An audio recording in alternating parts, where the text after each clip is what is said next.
निर्भीड निष्पक्ष वृत्तांकनाचा बुलंद आवाज, राजसत्ता न्यूज।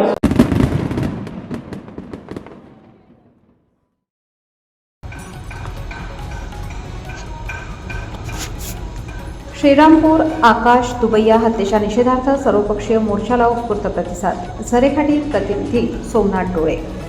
श्रीरामपूर शहरातील तरुण हॉटेल व्यावसायिक आकाश दुबैया यांच्या निर्घृण हत्येच्या निषेधार्थ पुकारण्यात आलेल्या श्रीरामपूर बंदला मंगळवारी सलग तिसऱ्या दिवशीही व्यावसायिकांनी उत्स्फूर्त प्रतिसाद दिला।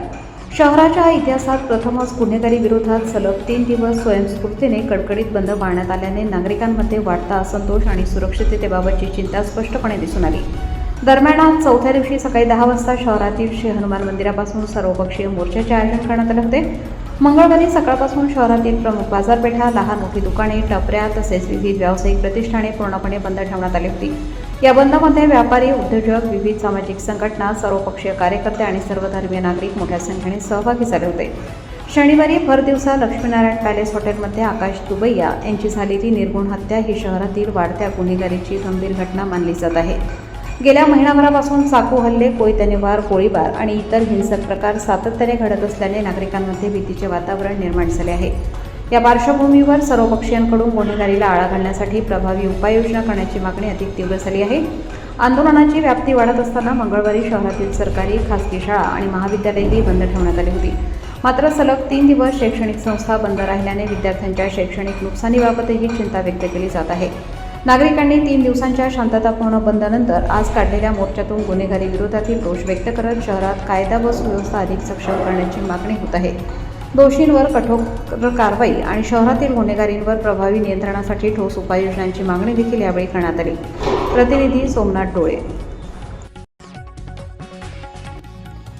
ज्या टोळीपासूनच हिंदू समाज असुरक्षित झालेला आहे, तर हिंदू समाजाचं हिंदू गुंडांच्या टोळीपासून संरक्षण झालं पाहिजे आणि त्या टोळीवर मोका लागला पाहिजे।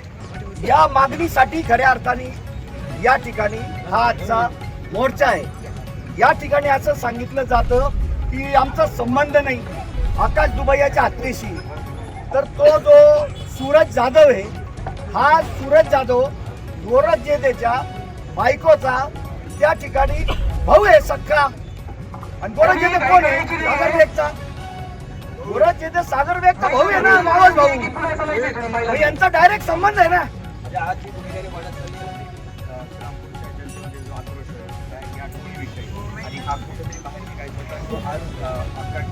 दुबैया यांच्या हत्येनंतर तो एकदम जास्त प्रमाणात आलं। 4 दिवस श्रीरामपूर सारखं मोठं शहर, मोठा तालुका पूर्ण बंद आहे।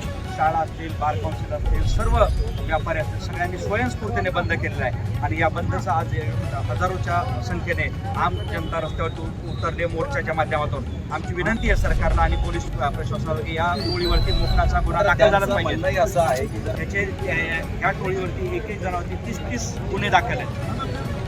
30 गुन्हे दाखल आहेत। मागच्या 8 दिवसांपूर्वी यांचे जे बगल बच्चे आहेत, यांनी जे सांभाळलेल्या टोळीतले लोक आहेत, या टोळीने ह्या सर्व गोष्टी घडवून आणतात आणि हे मागणं त्याला समोर ठेवून राहतात। त्यामुळे या चुकीच्या गोष्टीत यांना पाठीशी घातलं नाही गेलं पाहिजे, पाठीशी घातलं नाही गेलं पाहिजे। असं मध्ये अशी परिस्थिती आहे की हिंदू हितरक्षणाच्या नावाखाली शासनाची दिशाभूल करून काही लोक इथं सरकारचा पाठिंबा त्यांना आहे, हे दुर्दैव आहे।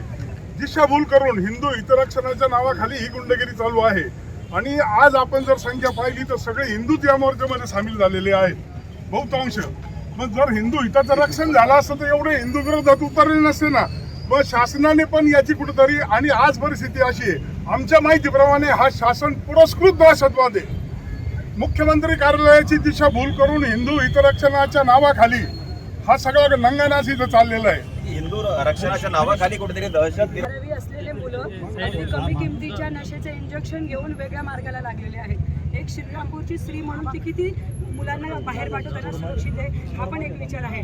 श्रीरामपूरचे एक राजकीय व्यक्ती म्हणून जर विचार केला तर आमच्या श्रीरामपूरमध्ये सर्वसामान्य लोकांना मुली द्यायला तयार होतील का पुढचे लोक? व्याही म्हणून श्रीरामपूरच्या मुलांना मुली मिळेल का? हाही एक प्रश्न आहे। आणि श्रीरामपूरमध्ये वातावरण अतिशय दहशतवादी आहे आणि आम्हाला सर्वांना सहज रस्त्याने फिरण्याची भीती वाटते।